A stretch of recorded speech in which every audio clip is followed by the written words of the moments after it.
Welcome to another episode of The Watchdog with me, Low Key. This week we have a special live stream and an investigation of the way in which pro-Israel organizations are able to insinuate themselves through the curriculum in both the UK and the US. The UK side of things I will cover a little bit later on.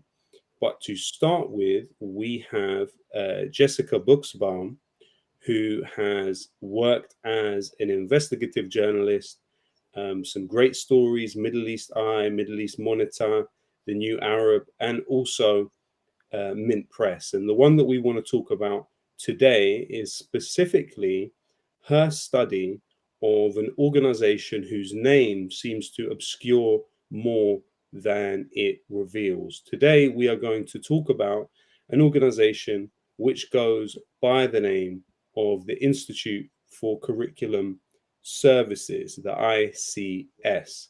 Now, as we will just get up in a second, some of its information on the internet, its website, its Facebook account, its Twitter account, you see that at first glance, this organization certainly would not appear to be a pro Israeli organization or to have any type of interest beyond quite benign functions for the US schooling system. But as Jessica has revealed, there is quite a lot more to this organization than meets the eye. And I have myself researched some of the employees of this organization and found some quite interesting overlaps, which I think are worthy of scrutiny. So, firstly, Jessica, welcome to the show. Thank you for joining us. Thank you for having me. No problem. And just to start with, if you could just break down for us, what exactly is ICS, the Institute for Curriculum Services? Yeah, definitely. So the Institute for Curriculum Services actually operates as a 501c3 under the San Francisco JCRC, so the San Francisco Jewish Community Relations Council. It's also a grantee of the Schusterman Family Foundation, which supports these APAC charity, the American Israel Public Affairs Committee, the main Israeli lobbying organization that sends it supports the American Education Foundation, I believe, or American Israel Education Foundation, that then sends Congress members to on sponsored trips to the occupied lands of Palestine. So ICS basically just sort of says that they're this, they're trying to correct racism, anti-Semitism, trying to give a more accurate picture of Jewish history and Middle East history in U.S. textbooks, which at first glance would sound something like, like a good thing. I mean, I think all of us can pretty much say that American textbooks, history textbooks, have very glaring inaccuracies, especially when it comes to minorities, civil rights, etc. So ICS, kind of on the backbone of that, says, okay, well, we're going to, correct some of the Jewish history in public school textbooks. But really, they're just a front for the Israeli lobby, as I kind of found out, and as other activists have in Virginia uncovered, that what they're doing is they're hosting all of these teacher trainings, and they've gone to like 90 US cities, had more than probably 6,000 teachers participating in these seminars where they talk about the conflict, or as they say, the Israeli occupation of Palestine, but the Middle Eastern conflict, the Arab-Israeli conflict is what they call it, in these seminars. And they're just presenting things in a very Israel lobby, Zionist lobby framework. And then what I ended up finding out is that they're also heavily involved in textbook review and textbook review processes across the country. So Virginia activists had first found this out, that this was happening, where they were sending their proposed edits to the Virginia Department of Education and to textbook publishers there, saying, okay, change certain lines in the textbooks that relate to Palestine, that relate to Israel. And they're also doing this across many other states in the country as well, trying to get, and sometimes they are successful in getting textbook publishers and state departments to take on these proposed edits. And also, I mean, they claim to have reached around 11 million students in the US, which is actually quite a sizable proportion of the US student base. I mean, you also have an organization like Stand With Us, who has possibly a wider reach and wider presence within US schools, as far as I understand. But you just mentioned the editing of textbooks, and I think that's a key theme of today's show, because we also have a very serious example of that has happened in the UK over the last few years. Now, some of the things which are listed in your article, and it would be great if we can pull that up now.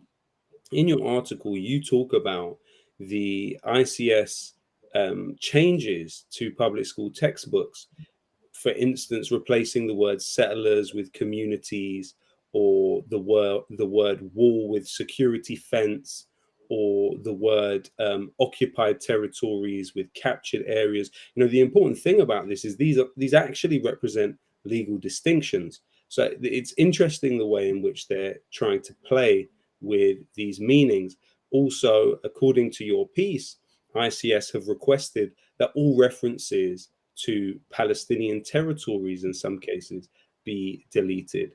There is attempts to change the legal status of East Jerusalem and the Golan Heights on maps, taking them out of that designation as occupied territories, and changing around some of that. If you were able to just break down for us what some of these requests have been for edits in textbooks, and how successful those attempts have been. Yeah, definitely. I mean, so in terms of what they've been successful in doing, mostly from what I found was in California, which is, where they're based. They're based in San Francisco, and they've gotten textbook edits accepted there. And basically what they're, a lot of it is about erasing Palestine, erasing that there's, anything that references the natives of Palestine, Palestinians as an indigenous people, that Palestinians have inhabited the land for thousands of years. All of those things they want to have deleted. If you even mention Palestine, they want to have added mandate, or British mandate of Palestine, or something that doesn't just say Palestine in and of itself. They talk a lot about when they talk about the settlements. They would say things like, "Don't say that Jews settled in the land. Just say that Jews joined the other Jews that are already there." So kind of almost erasing this whole idea of settler colonialism that's going on. And yeah, God, and what I found so shocking was that in Kentucky, there was this one. They go through and they look at all of the different textbooks and that the Kentucky public schools are using for their social studies and history curriculums, and they spend so much time reviewing all the textbooks and then picking it apart. And so they said in some of these Kentucky textbooks how, I mean, first off, they said, take away how the idea that that the water aquifers in the occupied West Bank are being disproportionately used, and that settler colonists in the West Bank receive more water than the Palestinians living in the West Bank. And they said, that they wanted deleted. They wanted that edited out. They also mentioned how, take away the sentence about how Palestinian citizens of Israel don't have, as many rights and are discriminated against. And they said, no, take that out, replace it with that Israeli Arabs, and they would say Israeli Arabs, have full legal rights, just as their Jewish counterparts. And those things both of those things are just factually untrue. This is not about even a matter of opinion, or whatever. This is literally, these are facts. And I mean, this is stuff that just as being a journalist working in Palestine, it's like I know that water, the discrimination of water rights, and the disproportionate use of that in the West Bank. That's a straight up fact, and they don't want that to be talked about. They don't want to be talked about all the discriminatory laws that Palestinian citizens of Israel, Palestinians who live in the 1948 occupied Palestine experience. They just want to say, oh, well, they have their full legal rights. That is not true, and there are countless laws that show this. So it's about just wanting them to warp this history and to make it come away as that American students and American teachers who, to be honest, probably don't have much of a good background on what's going on here in Palestine, to come away with basically having a Zionist perspective and thinking, they wanted to put things in saying Israel is the only democracy in the Middle East, erasing the idea that how can a place be a democratic state when it's practicing apartheid. So things like that, which I found incredibly shocking, and which bothers me a lot to my very core of having been an American student. And I mean, I didn't really learn too much about Palestine and Israel when I was in elementary school, but this is what they want kids to be taught. I don't know if that answers your question.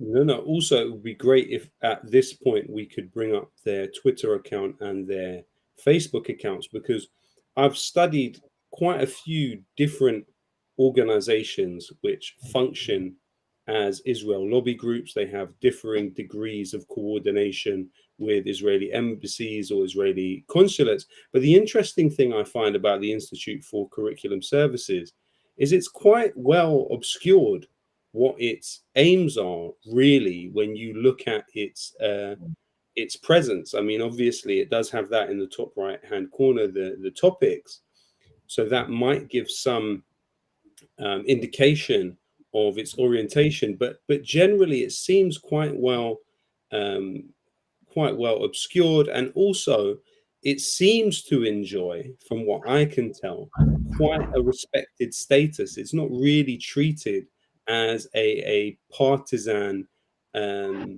intervention into the education process. And something that I looked at actually in terms of employees of the Institute for Curriculum Services was I found that Bella Ben Shach, who is the deputy director of this organization, was actually previously an employee of the Ministry of Tourism of the Israeli regime, of the Israeli state. Now, this is quite a significant crossover, really. In addition to that, I also found a former employee of Institute for Curriculum Services, Rick Brody, who was an analyst and reviewer at ICS. And he previously was employed at Birthright, the Israeli operation to persuade essentially Jewish children around the world to become Israelis. Now, have you had a look at any of those other aspects? You know, you stated at the beginning part of the background of this, officially this charity is tax exempt. Do we have any information about employees or funders of this organization? I mean, I don't know too much about the employees, I have to say. Um, so it is interesting that, you were able to kind of look at that and look at their LinkedIns and see, where they've been. In terms of ICS, I mean, they are tied to the Jewish Community Relations Council in San Francisco. And they're also, part of the Schusterman Family Foundation, which has an APAC tie. They also, I mean, they were in, I think, they're in a webinar by the Jewish the Jewish Council for Public Affairs, so the JCPA. So this webinar that was back a couple of years ago in 2018 was with the ICS director, and it was a JCPA webinar, and it talked about the ICS's success. So they are backed also, they are backed by these several Israeli lobby Jewish, national Jewish organizations, the JCPA, JCRC. And when they're sending these letters, when ICS is sending these letters to the state departments across the country, the letters aren't being sent by ICS exactly. They're being sent by either the local or state or district JCRC, Jewish Community Relations Councils, or the Jewish Federation or JCPA. I mean, they're being sent on, they're saying, okay, this letter is being sent by these, usually it's a joint effort. Like I think in California, for instance, when they sent it to the State Department there, it was a joint effort by like the Jewish Federation of Los Angeles and the Jewish Federation of the Desert, all of these different Jewish federation and Jewish Relation Council groups, all who are heavily involved in the Israeli lobby, sent these letters on behalf of ICS to the State Department saying, okay, saying basically like, dear State Department, we had ICS review, these textbooks, and we think you should adopt these proposed edits into your, curriculum, into your textbooks, etc.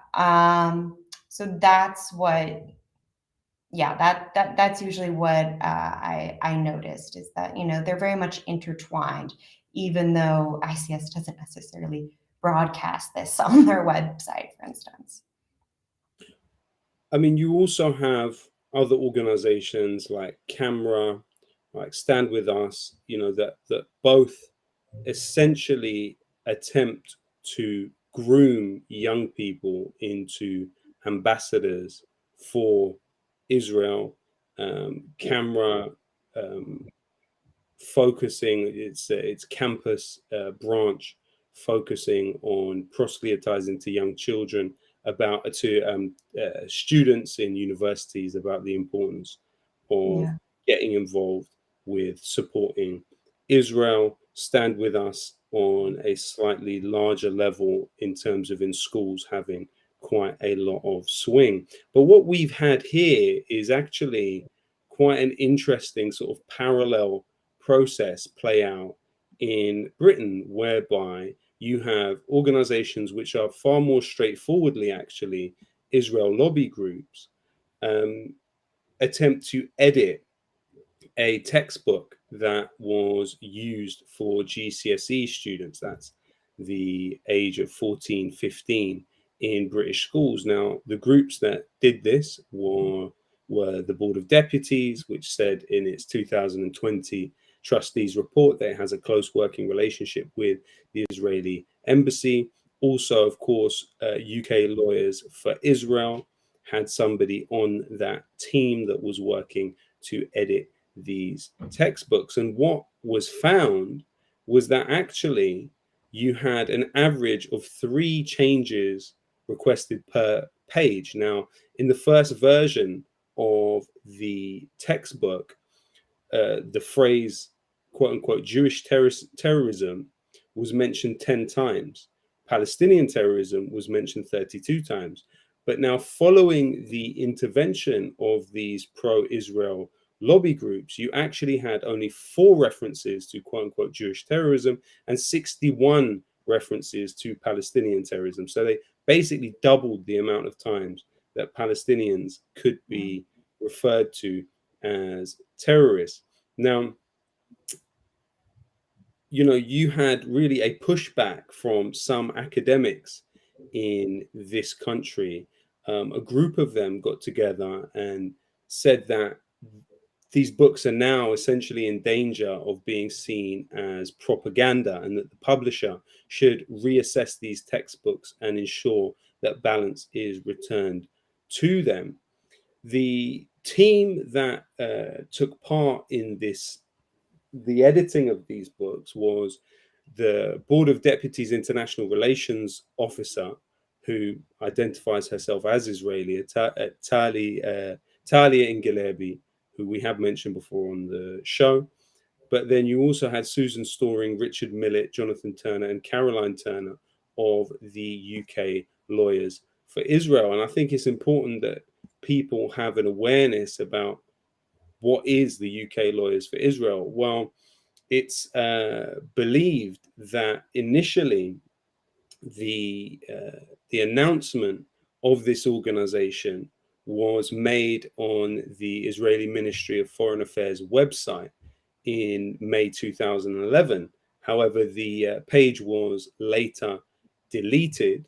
You later on have had the UK Lawyers for Israel hosting talks with the Israeli Ministry of Foreign Affairs.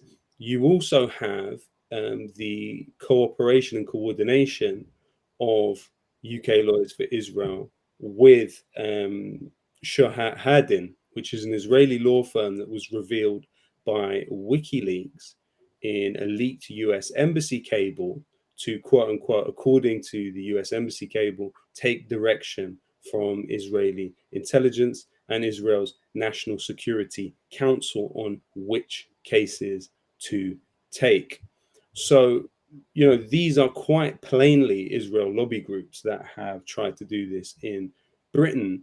And I think there's another interesting organization that has a presence in British schools by the name of Solutions, Not Sides. And I think it's quite important that people have a greater awareness of this organization and what it does in the UK context, because you have the founder of it's kind of a project of forgive me, it's a very, very hot day here. It's a project of an organization by the name One Voice. Now, One Voice was founded by Daniel Lubetsky, a billionaire from the US. But Daniel Lubetsky, simultaneous to that, is one of the directors of the ADL.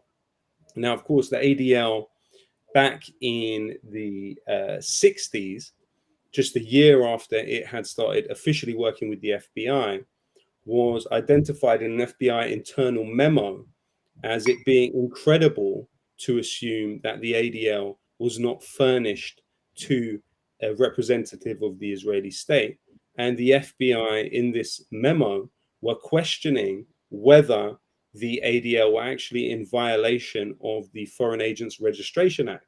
So simultaneous to Daniel Lebetsky founding One Voice, he's also a director at the ADL and also is on the board of the Israel Policy Forum. But the key thing that Daniel Lebetsky has said about the functions of One Voice is he says explicitly that it's an anti-BDS organization, that it exists to build trade ties between Israel and neighboring Arab states. But then out of One Voice comes this project, Solutions, Not Sides, which supposedly is focused on instilling um, neutrality into the quote unquote debate about Palestine within British schools. Now, I've looked in depth into this organization and I have found that not only does it share funders with the Friends of the IDF, with illegal settler colonies in the West Bank, even the Conservative Party in Britain, I've also found that it had at least 3 employees simultaneously working for the Israeli government at the same time as working for this organization, and at least 28 former Israeli military or intelligence personnel among its workforce. Now, how would it be acceptable for an organization with such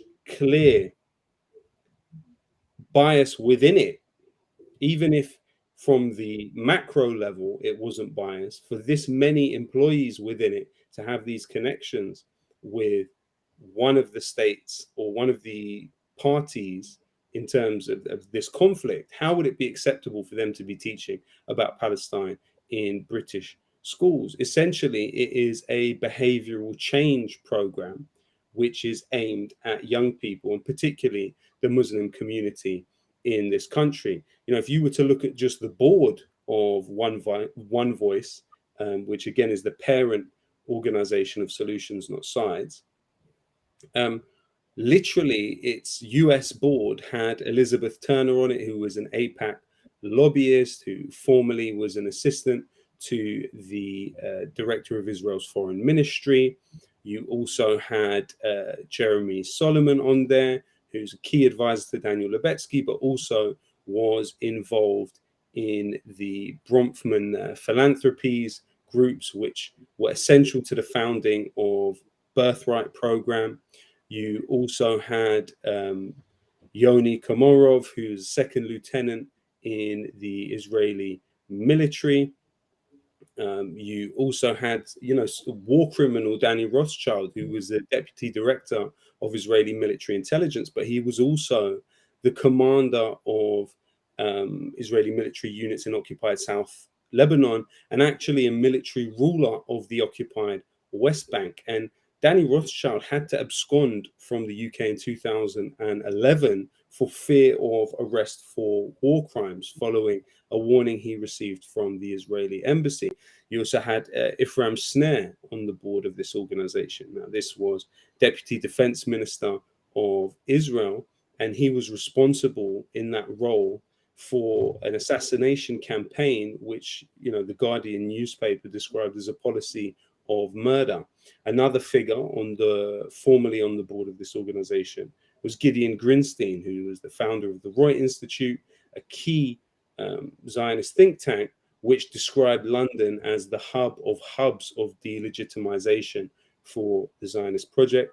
Another person on the board was Harriet Green, who was a director of BAE Systems. Now, of course, BAE Systems makes the HUD technology for target selection in Israel's F-16 fighter jets.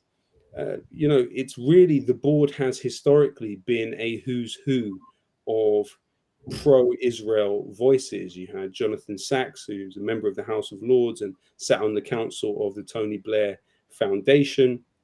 You had members of the Israeli Knesset there, former deputy foreign minister of Israel, former Israeli minister of minorities. Now, when we look at this question of the people that have been employed by One Voice, in the past, you have Yaniv Rivlin, who worked for the Israeli embassy in the UK at the same time as working for this organization, supposedly teaching children not to be biased on the issue of Palestine in British schools. And he worked not only at the Israeli embassy, before that, he'd been a first sergeant in the elite combat intelligence unit of the Israeli military.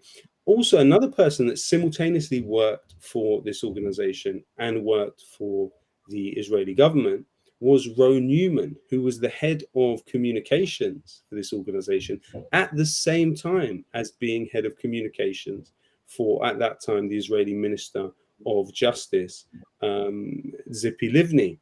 Now, let's not forget that this very person, Livni, was summoned by the UK police in 2016 to be investigated for war crimes in Gaza during the massacre of what they call Operation Cast Lead in 2008 and 2009. So, literally at the same time as being the head of communications for this organization, Ro Newman was the head of communications for a war criminal. Now, it also has an Israeli branch, this organization, One Voice, called Darkano. And this is a direct quote from its own trustees report. It says Darkanu recognizes that security is at the forefront of Israelis' minds and organizes a series of peace and security seminars with security experts, including former heads of the IDF, Shin Bet, police, diplomats, and former prime ministers. Of course, Shin Bet is Israel's internal intelligence organization. But that's not all. We also have taken a look at some of the funders of this organization and seen where that leads. So, for example, you have money coming from the Ted Erison Foundation, which not only funds this organization teaching in British schools, it also funds the Jerusalem Foundation, which builds in settlements in the West Bank and Jerusalem. You also have the Righteous Persons Foundation, which actually is founded by Steven Spielberg.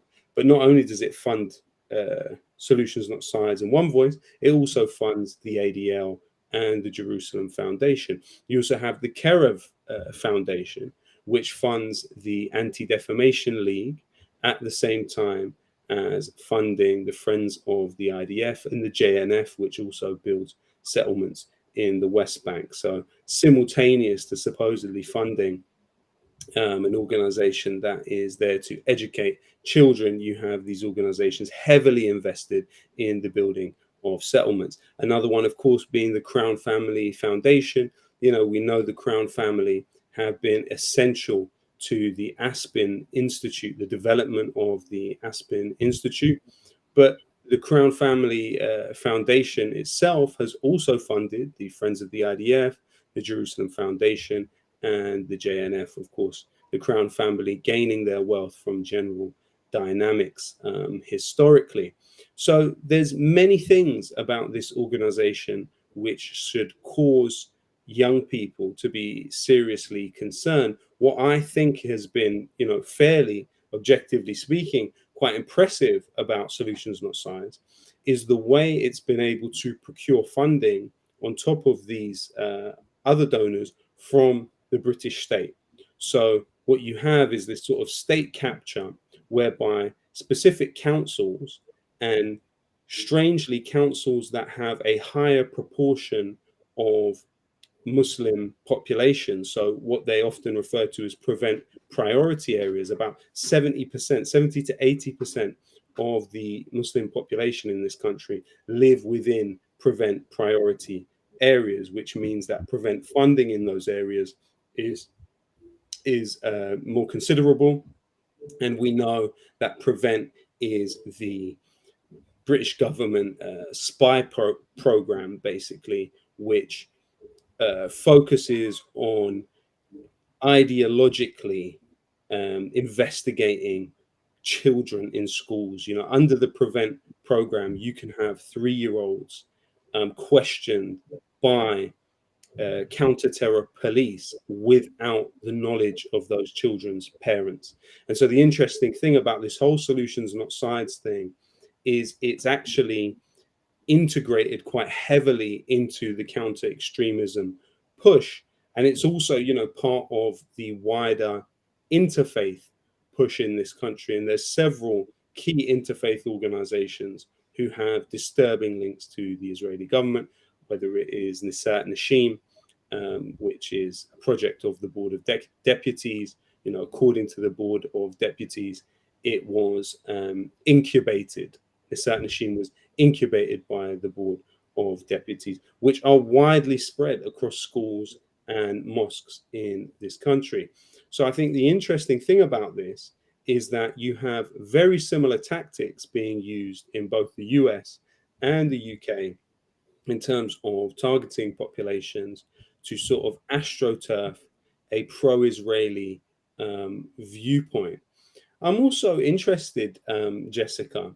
You have published quite a few years ago now a story about pro-Palestinian students being banned from attending a visit of the Queen to King's College University in London. Now, that was quite the scoop because King's College University has a real reputation as being the a real incubator of people that go on later to work for mainly British and US intelligence services. But it's quite interesting that there's this sort of anti-Palestinian slant to what happened at King's College. Could you tell us just a bit about that story, please? Yeah. I mean, that was from a while ago. That was back when I went to City University of London grad school, journalism school, and towards the end of my time there, I was just doing a couple freelance stuff, and yeah, I wrote that piece for the Middle East Monitor. And from what I remember, it's been a bit of time, but I think basically, there's a whole group of pro-Palestinian activists. I don't, it might have been a Students for Justice in Palestine chapter. I don't quite remember. But when they go into, when you enter into King's College London, and to go into the buildings, you have to use a card to get in. And when the Queen was visiting the college for whatever reason, these, like the president, or the one of the main voices of this movement on campus, who is Palestinian, she wasn't able to get into the university, into the university buildings. The card wasn't working. I mean, these were things that happened. They just somehow couldn't go into their classes and into school, and they were denied access. And they ended up posting about it, and publishing about it. And that's how I found out about the story. They talked about it on social media. But yeah, also they did a whole protest, basically on campus, against, what happened to them. And I think it's, to me, it just shows the level of the university administration wanting to basically suppress and silence this kind of activism on campuses. I mean, we see this obviously in the US, where they talk about against the BDS, the Boycott, Divestment, and Sanctions movement, activism on campus, and just talking about Palestinian rights on campus. You see this very much from the university administration level, and also outside government institutions as well, coming in and trying to change the narrative on college campuses, so that this kind of stuff isn't talked about. But then, yeah, seeing it on a British campus, it's very much a parallel of the governments and authorities trying to suppress dissent, and just to speak out on an occupation that is very much funded, obviously, by the US. And yeah. I think it's also interesting because what it articulates is the way in which pro-Palestinianism is seen as a litmus test by established power structures in the world. So if you think about if we could algorithmatize how likely a person is to, I mean, be opposed to imperial wars, how likely a person is to be rebellious, they would often use a sort of conveyor belt type of analysis that would say, well, if a person is supportive of Palestinian humanity, then they are somehow more likely to be Republicans and against the monarchy. They are somehow more likely to kick up a fuss when the Queen visits. Another organization here that seems to have quite wide access to different organizations is Forward Thinking, which is populated by people from the Institute for Statecraft, like Oliver McTurnan and Chris Donnelly. These are British military intelligence and MI6 figures that seem to have this organization Forward Thinking, which basically outsources what the Israeli government wants in terms of normalization, in terms of astroturfing an acceptance of Israel among different Arab and Muslim groups. It's a group that's seen to sort of engage the unreachables. And Oliver McTurnan actually said in a speech that he made at Harvard in 2006 that the organization was set up with the coordination of Amos Giora. Now, Amos Giora is the highest legal opinion within the Israeli military. He is the person that constructs the arguments that justify the bombing of hospitals, well, of civilian locations, let's just say, in Gaza. And this is the person that was involved right at the seed stage of Forward Thinking, which is an organization that has very wide access to all types of different parts of Muslim civil society in this country, regularly goes back to the state of Israel and to the Knesset, to, in Forward Thinking's own words on its website, get feedback on its activities. It's celebrated at the Menachem Begin Center, which is, of course, set up by the Israeli government and funded by the Israeli government, celebrated Egypt's peace accords with Israel. We know that historically, the Institute for Statecraft also featured Daniel Lafayette. Daniel Lafayette described himself at Herzliya conference as a delegate of BICOM. BICOM is the largest Israel lobby group in this country. There's many different ways in which what Forward Thinking does, and that's one of those ones where it's actually in the name. The name doesn't obscure what it does.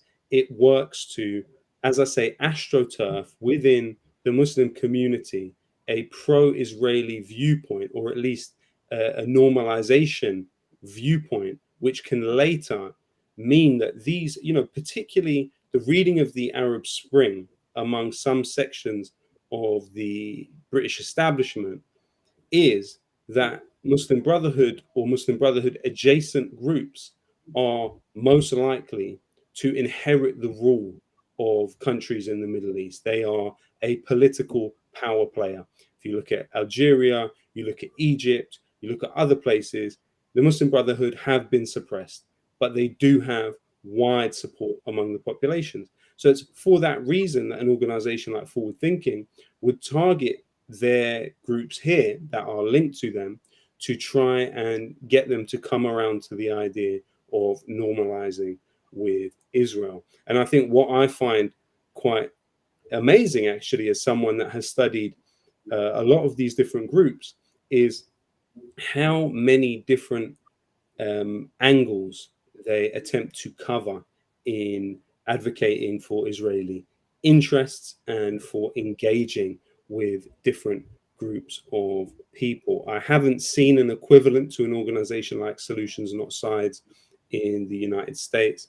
Perhaps you have some aspects of stuff that Combatants for Peace does, or other organizations, but these organizations which target the Muslim community and the Arabic speaking community in this country are very well funded, very well organized. But the problem is there is not enough criticality within our society to really understand what is being done. to these people and what the aim of this engagement is. And as I said, the worrying thing about it is it's often wrapped up in the counter extremism and de-radicalization infrastructure. Jessica, you've published some really great stories on Mint Press, and I've always enjoyed reading your work. Is there anything that you've been working on recently that you are particularly excited by or feeling passionate about that you could enlighten us on? Does it have to be for Impress or can it be for? No, absolutely not. I mean, I'm sure that this has been covered, and I'm sure you're fairly aware. But I mean, I was working on a piece today about Masafriata and the historic ethnic cleansing that is going on there. And for folks who don't know, Masafriata is this rural enclave of villages in the occupied West Bank, south of Hebron. And it basically was part of the area. 12 villages were declared as a firing zone, an Israeli military training zone, and meaning that, people can't live there in the 1980s. And it went through, decades long battles. And until most recently, last month, actually around the time of the known as, the Independence Day for Israel, but basically the Nakba Day, the day of ethnic cleansing, and when then Zionist state was formed. So as they're, celebrating this national holiday, the Supreme Court decides to issue its final ruling and say that they agree with the Israeli army that this will be a military training zone. The people there are not permanent residents because they're shepherds, so they're not permanent residents. And so now, and it's already happening now, these communities located in the firing zone are receiving demolition orders or having demolitions enacted. Last month, almost 50 people were displaced. The army carried out demolitions. The people in those villages then put up tents. This month, at the beginning of the month, they knocked down all the tents. Yeah, and it's not just that it's happening in the firing zone, it's also just the demolition orders being received by, for instance, in Tawani, which is actually the only village in Masafriata that is on that has a master plan. So it's hooked up to, the electrical grid, which is crucial for Palestinians who face these demolition orders. The whole problem is that they get these demolition orders on the grounds that they don't have building permits. Well, you can't have building permits without a master plan, without zoning and infrastructure. So that's having zoning is very important. Of course, it's all very difficult to do that when you're Palestinian. So Tuwani is the only village there with a master plan, meaning it should not be getting demolition orders. But the Youth of Samud, which is a Palestinian grassroots activist organization, their community center just received a demolition order on the grounds that it's located outside of the master plan, that it's on an archaeological site, things that the activists with Yusuf Samud say is not true. They're within the master plan. They're not on an archaeological site. So they shouldn't be getting these demolition orders. I mean, the people in Masafriata have struggled for years with army violence. They're surrounded by illegal Jewish colonies. So just filled with radical, violent Jewish extremists who commit crimes and assault and attack Palestinians. And now the entire region of Masafriata has basically just become as one activist and resident there told me, it's like an army base now. There's just military just in jeeps patrolling the area. They're setting up flying checkpoints, so they're setting up temporary checkpoints at the entrances of the villages that are facing eviction and displacement. It's even more increased, the army and the settler violence. I mean, they had a protest last week, huge Palestinian-led protest. More than 200 people were there. And there was lots of violence, against, even Israeli activists who were standing in solidarity. They were detained by the army, and then when they were driving back in their car, they were stopped, and the settler colonists came and just threw stones at the car, and some of the activists got hurt. I was at a protest for Masafriata recently, and I saw a settler colonist just punch a Palestinian demonstrator in the face and broke his nose. So this is, that to me is something that I've been working on, among other things, that I think is really important for people to bring a lot of international attention to, because at this point, their only way that they're going to, I guess, stop this displacement is by having enough international pressure on the Israeli government to stop it in some way. Yeah. Sorry, and just before we play that video of the attack of the settlers that you mentioned, it's important for people to realize that Masafariyatta is part of Area C. It says that it's a civil administration, but what that means is it's directly the Israeli military. So 98% of the requests by Palestinians to build in this area are refused. It's really epitomizes the use of infrastructure as a weapon and architectural violence against Palestinians.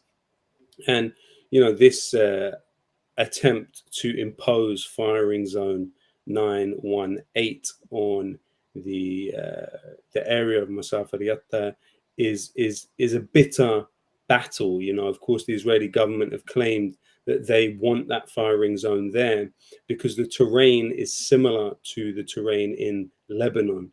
And the idea of Israel fighting in Lebanon, what I would say is they need to remember what happened to them in the south, because they certainly do not want a repeat of the humiliating withdrawal that Israel had from the south. And we hope that the brothers and sisters in Masafariyatta are able to punch those settlers back square in the face and break their jaws.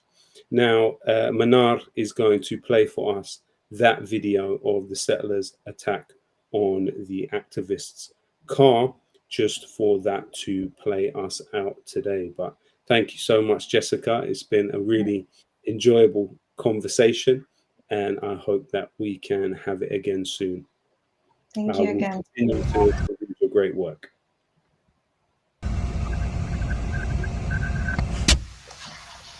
Oh my god. את בסדר? כן. זה היה הוא? פאק. Oh my god. To get the video on Oh my god. סעמק. זה הרי שלא תדרסי אף אחד. את בסדר? נו. כן. כוס אמא שלהם. טוב. Okay, thank you for that. So that was a great episode where we covered some very interesting ground. We hope that those watching this can support Mint Press in what we do. We are going against the grain week after week, covering stories which are routinely ignored in the mainstream media. So we do hope that you can support us on Patreon and that you can share and click like and comment on this video. Thank you very much. This has been another episode of The Watchdog, and we hope that you will join us again next week. Thank you.